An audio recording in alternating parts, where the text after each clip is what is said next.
시카고 윈TV 미주 핫뉴스입니다. 인공지능을 이용한 사기 범죄가 기승을 부려 주의가 요구됩니다. 최근 전화기나 컴퓨터에 인공지능으로 작동하는 음성 변환 앱을 다운로드해 전화 받는 사람의 지인 목소리를 흉내낼 수 있어 사기 수법이 진화하고 있다는 지적입니다.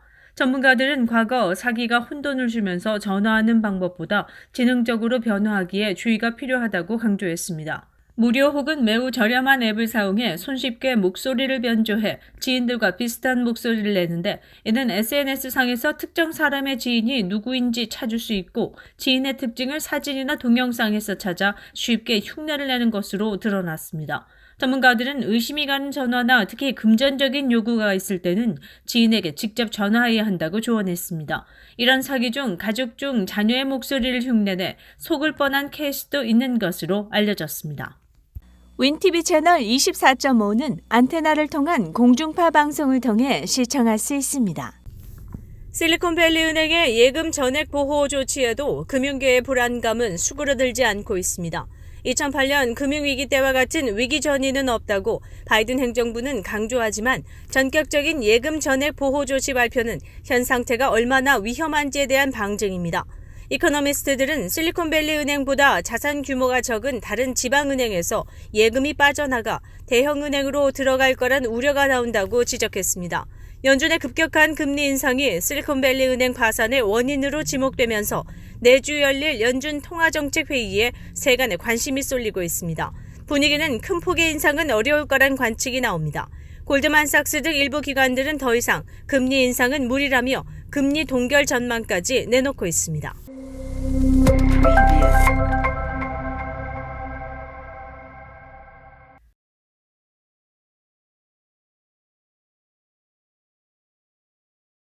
구인난에 허덕이는 식품업체들이 퇴사 직원들에게까지 러브콜을 보내고 있다는 소식입니다.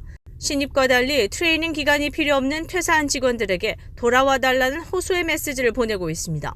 월스트리트저널은 최근 들어 특히 식품업체들이 전 직원들을 적극 모시기에 나섰다고 전했습니다.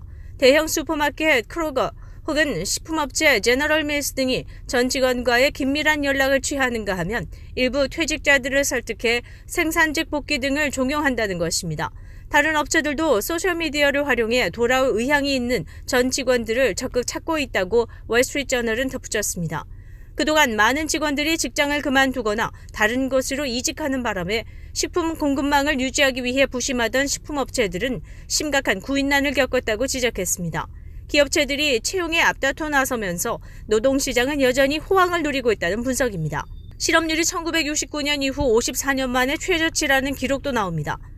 다만 모든 업체가 전 직원을 부르지는 않습니다. 월스트리트저널은 그만둔 직원들이 나가서 일이 잘 안 되면 언제든지 다시 돌아올 수 있다는 생각을 줄 수도 있기 때문에 그만둔 직원을 채용하지 않는 곳도 상당수에 이른다고 전했습니다.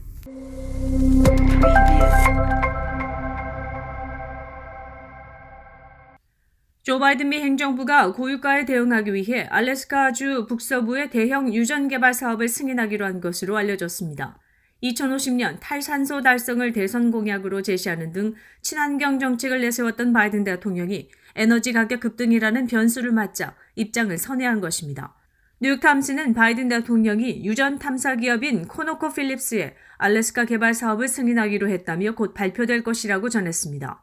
코노코필립스는 알래스카 국립석유보호구역에서 유전 개발 사업을 추진해왔습니다. 이 사업은 트럼프 전 행정부 때 승인됐으나 환경 영향 검토가 불충분하다는 법원 판단이 나오며 좌초 위기에 처했습니다. 지난 7월에 미 내무부는 새로운 환경 영향 평가 결과를 발표하면서 유전 개발 사업을 지지한다는 신호로 받아들여졌습니다. 80억 달러 규모의 이 사업이 계획대로 실현되면 미국은 향후 30년 동안 6억 배럴 이상의 원유를 채취할 수 있습니다. 미국의 하루 원유 생산량 중 1.6%인 18만 배럴이 이곳에서 생산되는 것입니다. 민주당과 환경단체는 지구온난화에 치명적인 탄소가 대량 방출돼 이상기후를 초래할 수 있다고 반발하고 있습니다. 반면 석유단체와 원전기업 노조, 알래스카주 노스슬로프 주민들은 에너지 안보 위기를 타개하고 새로운 일자리를 창출할 수 있다며 환영하고 있습니다.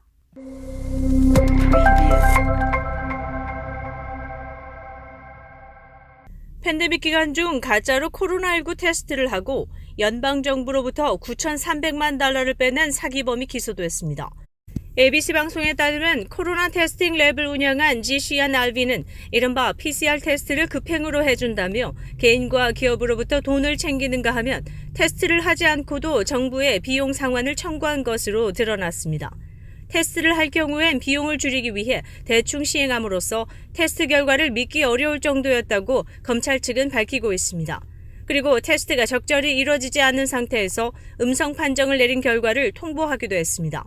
랩의 대표로 있던 알비는 44세로 시카고 북서부 서버브 인버니스에 거주하는 것으로 알려졌으며 연방정부로부터 받은 돈은 개인의 호화 승용차 구입과 주식 구입 그리고 암호화폐 등에 투자했습니다.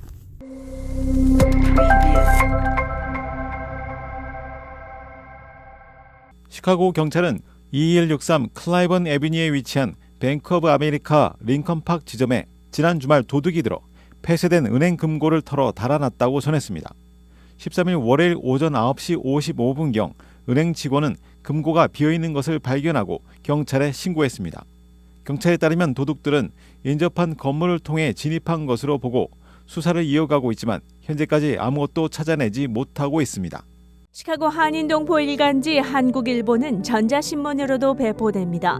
시카고 한국일보 무료신문은 가까운 한인식당이나 마켓에서 볼 수 있습니다. 뉴스24에서는 여러분의 제보를 기다립니다.